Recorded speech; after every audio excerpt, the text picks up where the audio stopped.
السلام علیکم ورحمۃ اللہ وبرکاتہ۔ وعلیکم السلام ورحمۃ اللہ وبرکاتہ۔ نحمدہ ونصلی علی رسولہ الکریم، اما بعد فاعوذ باللہ من الشیطان الرجیم، بسم اللہ الرحمن الرحیم۔ رب اشرح لی صدری ویسر لی امری واحلل عقدۃ من لسانی یفقہوا قولی۔ سورہ البقرہ، اور ہم نے کور کیا تھا آیت نمبر 121 تک۔ آج ہم آیت نمبر 122 سے شروع کریں گے۔ یا بنی اسرائیل اذکروا نعمتی التی انعمت علیکم وانی فضلتکم علی العالمین۔ اے بنی اسرائیل، یاد کرو میری نعمت کو، وہ جو انعام کی تھی میں نے تم پر، اور بے شک میں نے فضیلت دی تھی تمہیں تمام جہان والوں پر۔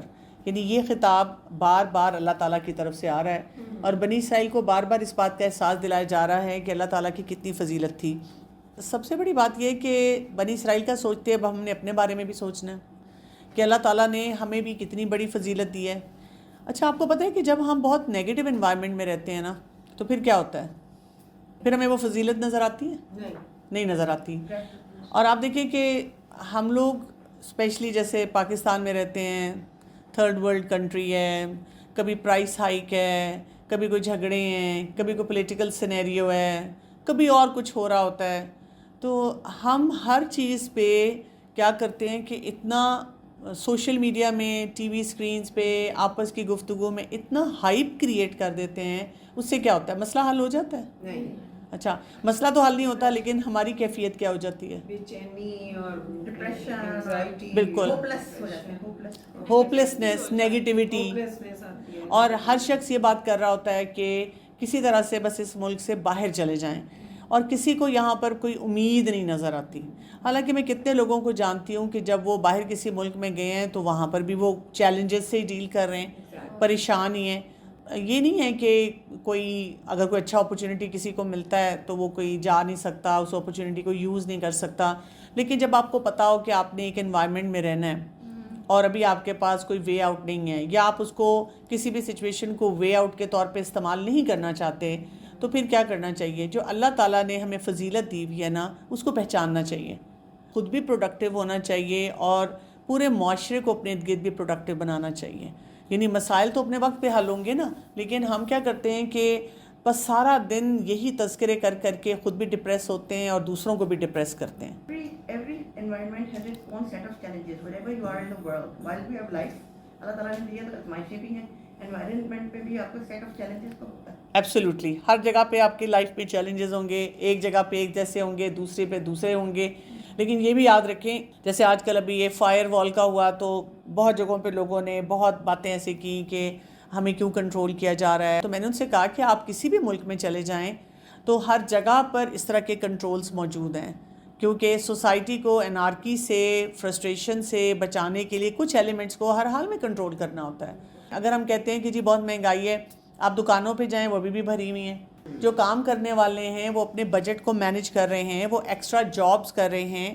آپ کو سڑکوں پہ چاہے پرائس ہائیک کتنی بھی ہوگی ہے، فیول کتنا مہنگا ہو گیا، آپ کو گاڑیاں اتنی ہی نظر آ رہی ہیں، کوئی گاڑیوں میں کمی نہیں آئی ہے کہ لوگ گھر بیٹھ گئے ہیں۔ مہنگائی پوری دنیا میں اوور آل بڑھ گئی، نہیں ہے کہ صرف ہمارے ملک میں۔ بالکل ایسے ہی ہے۔ امریکہ کی اگزامپل ہم لے لیں، وہاں پر ہر دن کسی نہ کسی اسکول میں وہ جو گنز ہیں اس سے وہ شوٹنگز ہو رہی ہوتی ہیں، بچے مر رہے ہوتے ہیں، لیکن وہ سوشل میڈیا پہ وہ خبر کو نہیں آنے دیتے۔ ہاں، وہ جو کچھ بھی کوشش کر رہے ہیں وہ کر رہے ہیں، اور بہت سے علاقوں میں ماں باپ کہتے ہیں ہم دھڑکتے دلوں کے ساتھ اپنے بچوں کو اسکولز میں بھیج رہے ہوتے ہیں۔ تو بات یہ ہے کہ اللہ تعالیٰ کی جو نعمتیں ہیں نا، کسی بھی حال میں ہم ہوں ان کو یاد کرتے رہنا چاہیے، جو اللہ نے ہم پہ انعام کی ہیں۔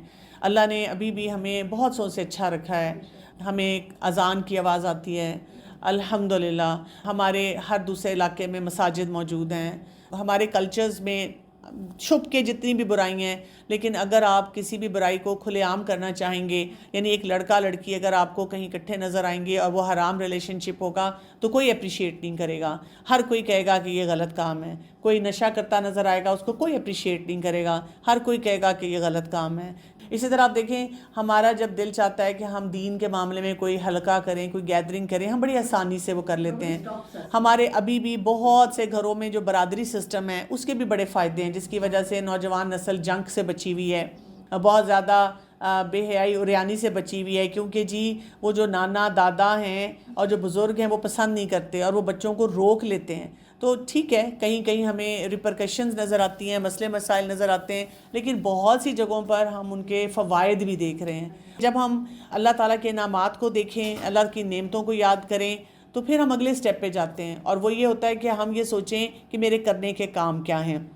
اسی لیے آپ دیکھیں آیت نمبر 123 میں اللہ سبحانہ وتعالیٰ کیا ارشاد فرماتے ہیں، وَاتَّقُوا يَوْمًا لَا تَجْزِي نَفْسٌ عَن نَفْسٍ شَيْئًا وَلَا يُقْبَلُ مِنْهَا عَدْلٌ وَلَا تَنْفَعُهَا الشَّفَاعَةُ وَلَا هُمْ يُنصَرُونَ. اور ڈرو اس دن سے نہیں کام آئے گا کوئی نفس کسی نفس کے کچھ بھی، اور نہ قبول کیا جائے گا اس سے کوئی بدلہ، اور نہ نفع دے گی اسے کوئی سفارش، اور نہ وہ مدد کیے جائیں گے. اب کیا ہے، اللہ تعالیٰ دنیا میں فضیلت دیتے ہیں، تو دنیا میں رہتے ہوئے ہم کیا ایکسپیکٹ کر رہے ہوتے ہیں؟ ہم کس چیز پہ تکیہ لگاتے ہیں؟ ہم انہی پریویلیجز کے ساتھ چلتے ہیں. ہم کہتے ہیں کہ کوئی میرے کام آ جائے گا، کوئی مجھے کسی قسم کا فائدہ دے دے گا، ہم کہتے ہیں کہ کوئی سفارش کر دے گا. یعنی ہم کسی نہ کسی معاملے میں ہر وقت یہ ڈھونڈ رہے ہوتے ہیں کہ کوئی شارٹ کٹ مل جائے جس سے مجھے فائدہ حاصل ہو جائے. لیکن اللہ تعالیٰ یہ بتا رہے ہیں کہ جب اللہ نے اتنی فضیلت دی ہوتی ہے تو کچھ کرنے والے کام ہوتے ہیں جن پہ ہمیں توجہ دینی چاہیے، کیونکہ وہ جو دن آنا ہے نا وہ بڑی سخت اکاؤنٹیبلٹی کا ہونا ہے. کوئی ہمارے کام نہیں آئے گا، کوئی چیز ہم سے بدلے میں قبول نہیں کی جائے گی، کوئی سفارش ہم تک نہیں پہنچے گی، کوئی ہمیں مدد نہیں کرے گا. تو یہاں سے بھی یہ پتہ چلتا ہے کہ دنیا میں ہی ہمیں کیا کرنا چاہیے، ایسے کام کرنے چاہیے جس میں ہمیں غلط باتوں پہ تکیہ نہ لگانا پڑے، نہ ہمیں کوئی ایسی غلط سفارشیں ڈھونڈنی پڑیں. ہم پہلے ہی صحیح کام کریں. ہم اپنے بچوں کو جو تعلیم دیتے ہیں ہم ان کو کہیں کہ بیٹا اپنے پاؤں پہ صحیح طرح سے کھڑے ہو. اتنے اچھے نمبر لو کہ ہمیں کبھی کسی کو کہنا ہی نہ پڑے کہ جی میرا نالائق بچہ ہے، ذرا اس کو نوکری پہ لگوا دیں. ہم غلط کام کرتے ہیں تو پھر ہمیں ایسی چیزیں چاہیے ہوتی ہیں، ایسے مددگار چاہیے ہوتے ہیں. اچھی سفارش کرنا اس کی اجازت ہے، لوگوں کو ہیلپ کرنا جہاں پر جائز ہیلپ ہو سکتی ہے وہ بھی اجازت ہے، وہ بھی ہمیں کرنا چاہیے. لیکن یہاں پہ بات کیا ہو رہی ہے کہ اس اکاؤنٹیبلٹی کو ہم اپنے اسٹرانگ کر لیں. ہم بالکل یہ نہ سوچیں کہ دنیا میں وی آر پریویلیج تو آخرت میں بھی ہم پریویلیج ہوں گے. ہمارے پاس وہ چیک لسٹ جو ہے نا وہ بہت بھرپور ہونی چاہیے. اب آپ دیکھیں آیت نمبر 123 تک جو ہم سورہ البقرہ پڑھ رہے ہیں، لگاتار بار بار بنی اسرائیل کی بات ہوئی، ایک پوری نیشن کی، ایک امت کی بات ہوئی، اور ان کے بلنڈرز، ان کی غلطیاں، ان کی پرسسٹنس کہ وہ غلط کام کرتے چلے جا رہے ہیں، اب نہیں باز آ رہے. اللہ تعالیٰ ان کو چانسز دے رہے ہیں، وہ ہیں کہ نہیں اپنے آپ کو سیدھا کر رہے ہیں. اب اس کے مقابلے میں اللہ سبحانہ و تعالیٰ ایک ایسی شخصیت کی اگزامپل لے کر آ رہے ہیں. ہم آج پہلے پارے کے اختتام پہ پہنچے ہوئے ہیں، اور کس کی مثال لے کر آ رہے ہیں؟ ابراہیم علیہ السلام کی. ابراہیم علیہ السلام جن کو اپنی ذات میں امت کہا گیا، یعنی ایک شخص جو ہے اس کے اندر بھی اگر یہ کوالٹیز آ جائیں جو ابراہیم علیہ السلام کے اندر تھیں تو وہ پوری امت کا کردار ادا کر سکتا ہے. کیونکہ آپ دیکھیں جب ہم بنی اسرائیل کے بارے میں پڑھتے ہیں پھر ہم وہی اپنے ٹائمز میں آتے ہیں اور ہم سوچتے ہیں ہمیں کیا کرنا چاہیے، تو ہماری بھی فرسٹریشن یہی ہوتی ہے. اکثر گیدرنگز پہ بیٹھ کے ہم یہی کہہ رہے ہوتے ہیں کہ بھئی میں کیا کر سکتی ہوں، سارے لوگ نہیں کرتے. ایک لڑکی جس کی شادی نہیں ہوئی سب سے پہلے وہ کہتی ہے میں کیا کر سکتی ہوں، میرے تو اماں ابا مجھے کنٹرول کرتے ہیں. شادی ہو جاتی ہے پھر وہ کہتی ہے میں کیا کر سکتی ہوں، سسرال کا پریشر ہے، ہسبینڈ ہے، یہ مسئلہ ہے، برادری ہے. کچھ دن پہلے میری کسی سے ملاقات ہوئی اور ان کی بیٹی کو امیجیٹ فیملی ممبر کوئی جو ہے وہ سیکشولی ہراس کر رہا تھا. تو جب میں نے ان سے کہا کہ you will have to do something about it, انہوں نے کہا کہ ہم نے اپنی بچی کو کہا ہوا ہے کہ جب بھی وہ لوگ آئیں تو تم نے اپنے کمرے سے باہر نہیں نکلنا. اور اس بچی کی حالت اتنی بری ہو گئی ہے کہ وہ سوسائڈل ہو رہی ہے کیونکہ وہ اس کا پریشر نہیں سہ پا رہی.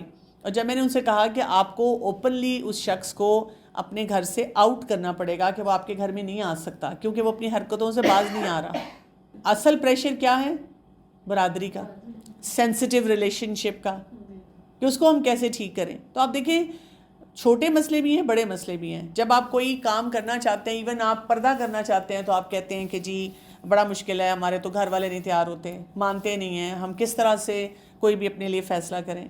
تو یہاں پہ اللہ تعالیٰ ہمیں ایک انسان کی مثال دے رہے ہیں، اللہ کے بہت پیارے نبی خلیل اللہ جن کو کہا گیا. ہمیں بتایا جا رہا ہے کہ اگر آپ کے اندر یہ ٹریٹس پیدا ہو جائیں گے آپ بہت سے کام کر سکیں گے. اس سے ایک اور بہت امپورٹنٹ بات پتہ چلتی ہے کہ ہمارے دین میں مایوسی نہیں ہے، نیگیٹیوٹی نہیں ہے. ہمارے دین میں ہیلپ لیسنس نہیں ہے کہ آپ کسی بھی سٹیج پر بس کہتے ہیں کہ میں تو کچھ بھی نہیں کر سکتی، کوئی چیز میرے کنٹرول میں نہیں ہے. ہمیں ہر حال میں اپنے سرکل آف کنسرن میں رہنا ہوتا ہے. ہمیں ہر حال میں دیکھنا ہوتا ہے کہ جو بھی میری انوائرمنٹ ہے what is possible for me. ہم جس بھی سچویشن میں ہوں، جو بھی ہمارے حالات ہوں، بس میں اپنا رول صحیح پلے کروں. میں یہ نہ دیکھوں کہ ارد گرد کیا ہو رہا ہے. اور آپ کو پتہ ہے جب آپ اپنا رول صحیح پلے کر رہے ہوتے ہیں تو کوئی نہ کوئی آ کر آپ کو ہنس کے تمسخر سے دیکھتا ہے، ریڈیکیول کرتا ہے کہ اچھا جی تم پتہ نہیں کیا قلعے فتح کرنے چلی ہو. تو آپ اپنے آپ کو بار بار بتایا کریں کہ نہیں، مجھے اپنا کام درست کرنا ہے. اسی لیے تو اللہ تعالیٰ یہ مثال لے کر آئے ہیں، اور بہت ہی خوبصورت مثال ہے، اور اس میں ہمیں یہ پتہ چلتا ہے کہ آپ نے اپنی پرسنالٹی پہ کس طرح کام کرنا ہوتا ہے. تو آیت نمبر 124 میں کیا آ رہا ہے؟ وَإِذِ ابْتَلَىٰ إِبْرَاهِيمَ رَبُّهُ بِكَلِمَاتٍ فَأَتَمَّهُنَّ. اور جب آزمایا ابراہیم علیہ السلام کو اس کے رب نے چند کلمات سے تو اس نے پورا کر دیا ان کو. یہ نہیں کہا گیا کہ ابراہیم علیہ السلام کو تو کوئی سپر ہیرو بنا کے بھیجا گیا تھا، ان کے پاس کوئی ایسی کوالٹیز تھیں، کوئی ایسے ٹریٹس تھے کہ جو عام انسانوں میں نہیں تھے، اسی لیے وہ لوگوں کے ریسکیو پہ آ جاتے تھے اور سارے کام کرتے تھے. نہیں، یہ کہا جا رہا ہے کہ اللہ تعالیٰ نے ابراہیم علیہ السلام کو بھی آزمایا، ٹیسٹ کیا، جیسے ہم سب ٹیسٹڈ ہوتے ہیں ہر وقت. اللہ تعالیٰ کیا فرما رہے ہیں؟ اللہ تعالیٰ نے ان کو کیسے ٹیسٹ کیا؟ بِکَلِمَاتٍ، چند کلمات سے. Very few test. ذرا ابراہیم علیہ السلام کی زندگی کو دیکھیں. آپ امیجن کریں ایک شخص پیدا ہوتا ہے، فطرتاً وہ توحید پہ ہے، اور وہ کیا دیکھ رہا ہے کہ ان کی ساری فیملی میں غلط پریکٹسز ہیں. اچھا، صرف غلط پریکٹس ہی نہیں ہیں، ان کے والد جو ہیں وہ بت بناتے ہیں، وہ ایک سٹیپ اس سے آگے ہیں. تو یہ کوئی ایک چھوٹا ٹیسٹ تو نہیں تھا. پھر دوسرا آپ دیکھیں، ان کے ساری برادری نے ان کو نکال دیا. پھر آپ دیکھیں نمرود کے دربار میں جاتے ہیں، وہ ان کو آگ میں پھینکنا چاہ رہے ہیں. اللہ تعالیٰ بار بار کہہ رہے ہیں ربہ بکلمات فاتمہن. بس چند ٹیسٹ تھے، ویری فیو ٹیسٹ. ابراہیم علیہ السلام کو ہم نے آزمایا تھا چند کلمات کے ساتھ، آگ میں پھینکا جا رہا ہے. پھر اس کے بعد بیوی اور چھوٹا نومولود بچہ، اس کو کہا جا رہا ہے کہ اس کو ڈیزرٹ میں چھوڑ دیں. پھر وہ بچہ جو بہت سالوں بعد ہوا، بہت محبت تھی، اسے کہا جا رہا ہے اس کو قربان کر دو. یہ چند ٹیسٹ ہیں. ہمارے ساتھ کیا ہوتا ہے؟ ہمارے میاں نے ہمیں وہ ویڈنگ اینیورسری پہ گفٹ نہیں دیا تو ہمارا رو رو کے برا حال، اور ہم سب کو بتاتے ہیں کہ اس سے ظالم شوہر نہیں میں نے دیکھا، میری پوری زندگی میں اس نے دیکھے مجھے کبھی کچھ نہیں دیا. ساس صرف منہ بنا کے رکھتی ہیں تو فلاں دیکھیں کہ میں جو ہوں برداشت نہیں کر سکتی، میں نے بڑا ظلم سہا ہے اپنے سسرال والوں کے ساتھ. کیوں؟ منہ بناتی تھی. کبھی یو ور اسٹارو ٹو ڈیتھ، نہیں، کھانا پینا تو بڑا اچھا ہوتا تھا، لیکن دیکھیں ایک ایک نوالا گنتی تھیں. ہمارے امتحان دیکھیں اور ان کے امتحان دیکھیں، اور ان کے لیے کہا کیا گیا؟ فَأَتَمَّهُنَّ. تو انہوں نے اس آزمائش میں اس پہ پورے اترے، فل مارکس. پھر کیا کہا گیا؟ قَالَ إِنِّي جَاعِلُكَ لِلنَّاسِ إِمَامًا. فرمایا بے شک میں بنانے والا ہوں تمہیں لوگوں کے لیے امام. یعنی اللہ تعالیٰ کی طرف سے جب کوئی آزمائش یا ٹیسٹ آتا ہے تو اس سے اللہ تعالیٰ کیا کر رہے ہوتے ہیں؟ آپ کو ایک سٹیپ آگے لے کر جا رہے ہوتے ہیں. اللہ تعالیٰ نے آپ کو کسی اور کام کے لیے پریپیئر کرنا ہوتا ہے. یہ ہم سب اپنی زندگی میں دیکھتے ہیں. کوئی ٹیسٹ آتا ہے، وہاں ہمیں صبر کرنا پڑتا ہے، برداشت کرنا پڑتا ہے، اور ہم کہتے ہیں اچھا شکر ہے اللہ کا یہ وقت گزر گیا، بڑا مشکل وقت تھا.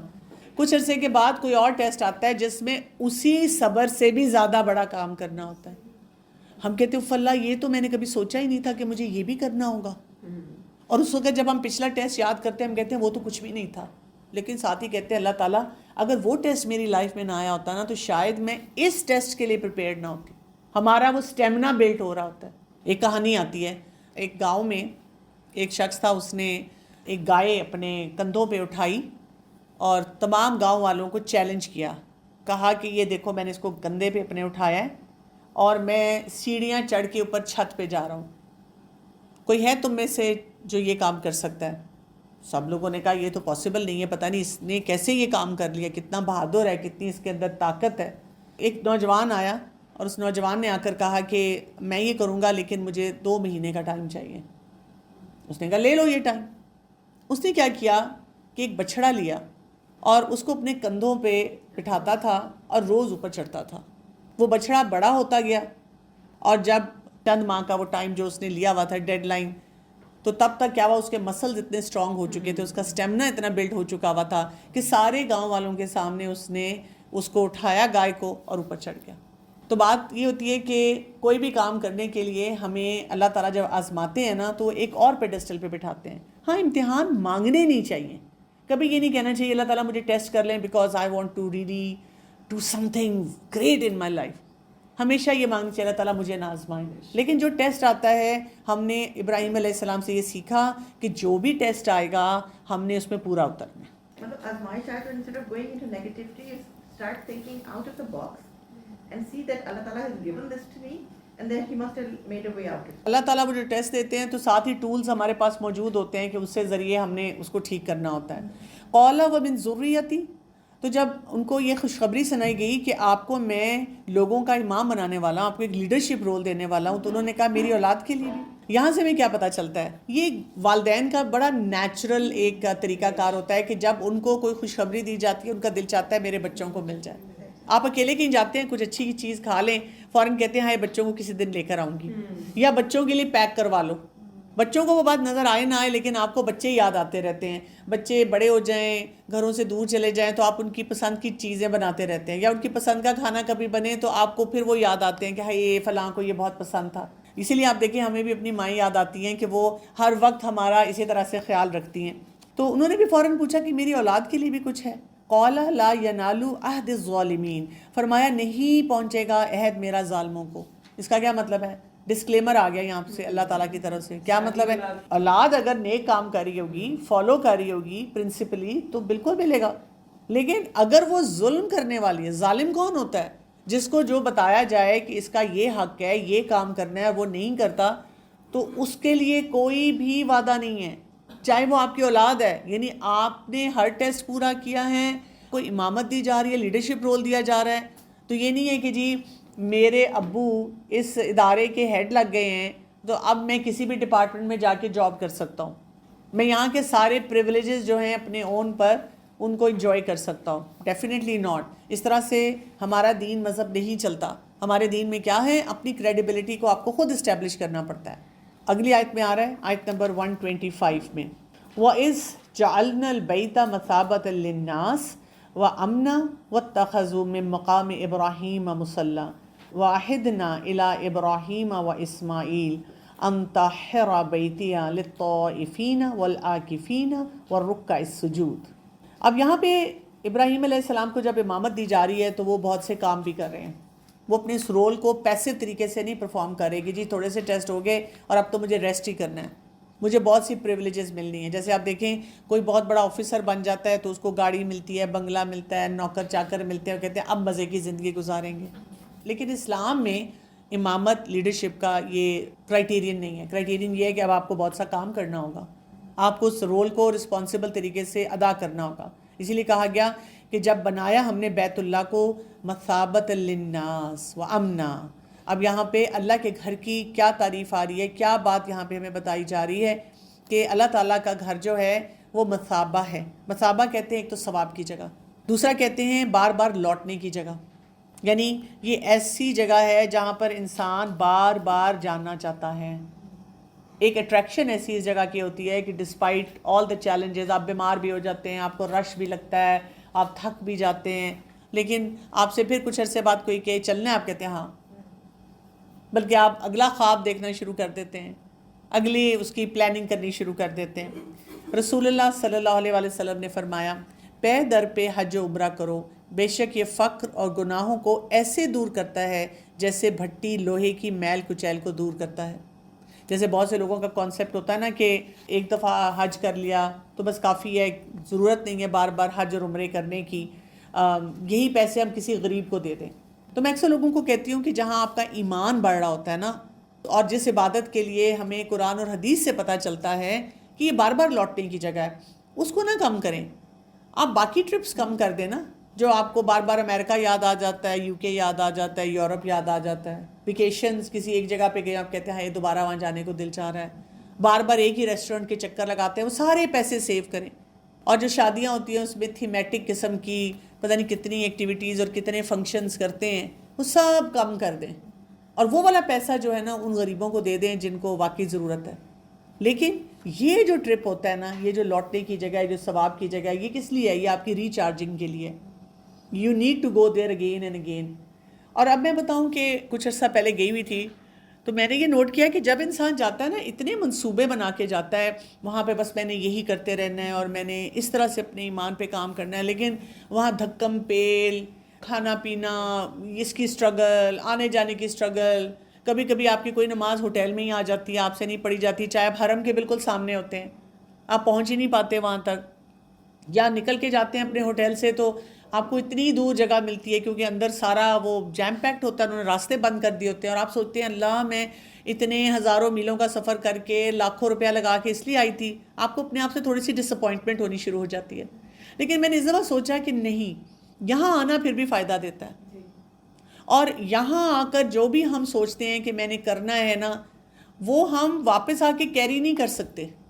لیکن ہوتا یہ ہے کہ جب ہم واپس آتے ہیں نا تو ہمارا جو ایک ریلیشن شپ ہے نا اللہ تعالیٰ کے ساتھ، وہ ایک اور ہی لیول پہ جا چکا ہوتا ہے، تو ہم وہاں کا اور یہاں کا کمپیریزن بھی نہیں کر سکتے۔ کئی دفعہ ہم اپنے آپ سے پھر ڈس اپوائنٹ بھی ہوتے ہیں کہ وہاں میں نے اتنے فیصلے کیے تھے، میں یہ کروں گی، یہاں آ کر وہ کیا ہی نہیں جا رہا، وہ نہیں کیا جائے گا، وہ اللہ تعالیٰ کو بھی پتہ ہے۔ ہر ٹرپ میں آپ کچھ لمحے تو ضرور ایسے مل جاتے ہیں جو آپ کے اندر تک سیکن ہو کے آپ کو اگلی یعنی ملاقات یا اگلی وزٹ کے لیے جو ہے نا جکڑ لیتے ہیں۔ بالکل ایسے ہی ہے، وہاں پہ جانا ان اٹ سیلف ایسا ہے کہ انسان ایک بالکل سپیل باؤنڈ سا ہو جاتا ہے۔ بالکل آپ صحیح کہہ رہی ہیں، جیسے رمضان کی کیفیت ہوتی ہے، ہم رمضان کو بس رمضان کو مزے سے گزاریں، رمضان میں رہتے ہوئے بھی فیوچر پلان بناتے رہتے ہیں۔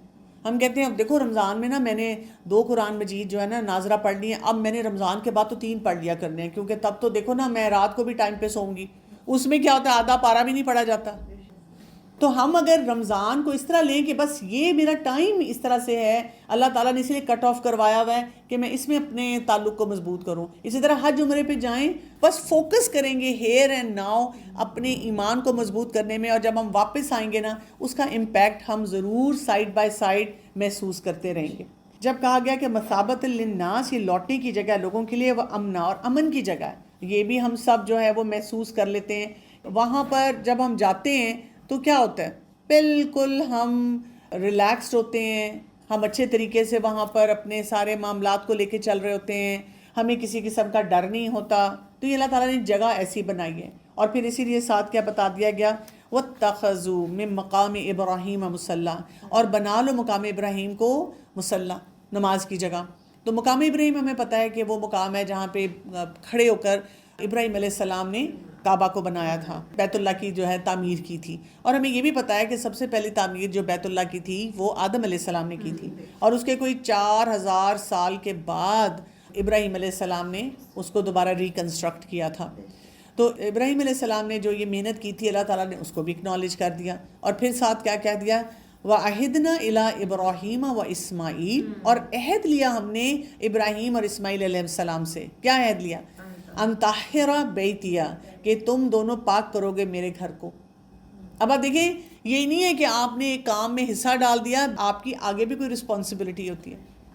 تو ہمیں اونرشپ سکھائی جا رہی ہے یہاں پہ کہ جب آپ کوئی فیصلہ کرتے ہیں، کوئی کام کرنا چاہتے ہیں، تو پھر اس کی اونرشپ بھی تھوڑی سی لینی ہے۔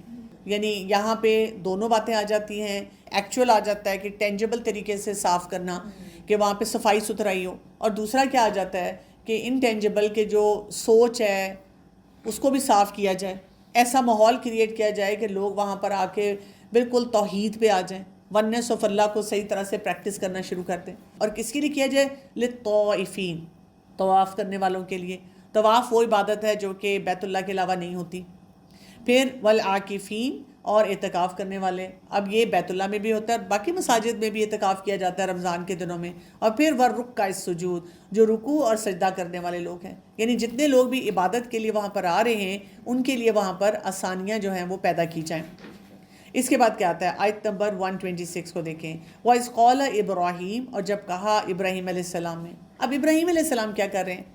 جب ابراہیم علیہ السلام کو ایک سٹیٹس دے دیا گیا، انہوں نے ٹیسٹ کمپلیٹ کر لیا، ان کو ایک ٹاسک دے دیا گیا، اس ٹاسک میں ان کا بیٹا بھی ساتھ شامل ہے۔ یہ نہیں ہو رہا کہ ابا حضور تو کام کر رہے ہیں، بیٹا سویا ہوا ہے، کہہ رہا ہے کہ ڈیڈ کیونکہ میں ساری رات آن لائن گیمنگ پہ تھا تو میں تھکا ہوا ہوں۔ کہ سائڈ بائی سائڈ بچوں کو بھی انوالو کرنا بہت ضروری ہے۔ یہاں سے ہمیں ایک فادر کے رول کا بھی پتہ چلتا ہے، اور ہم یہ بھی دیکھتے ہیں ہمارے گھروں میں اس وقت بہت سی خواتین جس کرائسس میں ہیں وہ یہ ہے کہ باپ کیونکہ اتنا بزی ہے، اتنی کٹ تھروٹ انڈسٹری میں وہ لگا ہوا ہے کمائی کے لیے، اور وہ صبح جاتا ہے رات کو آتا ہے، خود ایگزاسٹڈ ہوتا ہے، پھر وہ بھی سوشل میڈیا کے ساتھ اسی طرح ایڈکٹڈ ہے. اس نے اپنے سکلز پہ، اپنی فیملی لائف پہ کبھی کام ہی نہیں کیا، کسی نے اس کو سکھایا بھی نہیں. اور ان ساری باتوں کی وجہ سے کیا ہو رہا ہے کہ وہ اپنا رول ادا نہیں کر پا رہا، اور وہ صرف اپنی بیوی کو دیکھ کر ہر بات پہ کہتا ہے تم کس لیے گھر پہ ہو، یہ تو ماؤں کا کام ہوتا ہے. جبکہ ہم یہ دیکھتے ہیں کہ ماؤں کے کام کے ساتھ ساتھ باپ کا بھی بہت بڑا رول ہوتا ہے، اور یہاں پر ابراہیم علیہ السلام کی اس واقعے میں ہمیں باپ کا رول نظر آ رہا ہے. ہم اکثر اوقات خواتین کو جب بتاتے ہیں تو ہم یہی بتاتے رہتے ہیں کہ بس دیکھیں ماں کا رول بہت امپورٹنٹ ہے اور ماں کو یہ سارے کام کرنے چاہیے. بالکل درست ہے، کیونکہ ماں بچوں کے ساتھ ہر وقت اٹیچڈ ہوتی ہے، اس کا فوکس بھی یہ ہوتا ہے. لیکن باپ یہ نہیں کر سکتا کہ اپنا رول وہ اس کو انڈرمائن کرے. یعنی باپ کو وہ پورا انوائرمنٹ اور وہ کلچر کریٹ کرنا ہے. اب اکثر گھروں میں کیا ہوتا ہے کہ اگر والدہ کہتی ہیں کہ جی میرا بچہ یہ نہیں کرتا، میرا بچہ وہ نہیں کرتا، اس کو پلیز اس کام کے لیے بتائیں سمجھائیں، وہ کہتے ہیں چلو کوئی بات نہیں تھوڑی دیر گیم کھیل لو تو کچھ نہیں ہوتا. اب ماں جو سارا دن بتا رہی ہوتی ہے تمہارے ابا آئیں گے نا میں انہیں بتاؤں گی کہ تم اسکرین پہ رہتے ہو، جب وہ گھر آتا ہے تو کیا ہوتا ہے؟ بچہ کہتا ہے باپ نے تو پوری لبرٹی دے دی، باپ اچھا ہو گیا ماں بری ہوگی. تو یہاں پہ ہمیں یہ نظر آ رہا ہے کہ سم ہاؤ ابراہیم علیہ السلام نے اسماعیل علیہ السلام کو اس طرح سے اپنا، جب وہ ان کے پاس اپنا ایک رول تھا، اپنے ٹیسٹ تھے، اس میں شامل رکھا. ہی کیپٹ ہم ان دا لوپ. بچوں کو جب شامل رکھا جائے تو پھر کیا ہو جاتا ہے کہ بچے بھی اس بات کو، اس فوکس کو سمجھتے ہیں. اور جس گھر میں بھی باپ اور ماں ایک پیج پر نہیں ہوتے وہاں کے چیلنجز زیادہ بڑے ہوتے ہیں. ٹھیک ہے، اگر باپ بہت نیک ہے، بہت فوکسڈ ہے، ماں نہیں ہے تو وہاں بھی خرابی ہوگی. اور اسی طرح ماں نیک ہے، ماں بہت تربیت کرنا چاہتی ہے لیکن باپ اس طرح سے اپنا رول نہیں پلے کرتا، وہاں پہ بھی خرابی ہوگی. تو یہاں پہ ہمیں ابراہیم علیہ السلام کا وہ رول نظر آ رہا ہے کہ ایک ان کو سارا پروجیکٹ دیا گیا، اور لیکن ابراہیم علیہ السلام اب کیا کر رہے ہیں؟ دعا مانگ رہے ہیں. وَإِذْ قَالَ ابراہیم، اور جب کہا ابراہیم علیہ السلام نے رَبِّ اجْعَلْ هَٰذَا بَلَدًا آمِنًا، اے میرے رب بنا دے اس شہر کو امن والا. اب اللہ تعالیٰ نے تو پہلے ہی کہہ دیا تھا کہ وہ امن والا شہر ہے، لیکن وہ مزید دعا مانگ رہے ہیں اس کو بہت پرسکون جگہ بنا دے. وَارْزُقْ أَهْلَهُ مِنَ الثَّمَرَاتِ من آمن منہم باللہ والیوم الآخر، اور رزق دے اس کے رہنے والوں کو پھلوں میں سے، ثمرات میں سے، جو کوئی ایمان لائے ان میں سے اللہ پر اور آخرت کے دن پر. کتنی خوبصورت دعا مانگ رہے ہیں. اپنے لیے مانگ سکتے تھے، لیکن ہمیں یہ نظر آتا ہے جو لوگ ویژنری ہوتے ہیں نا وہ اپنی ذات سے باہر نکل کر بات کرتے ہیں.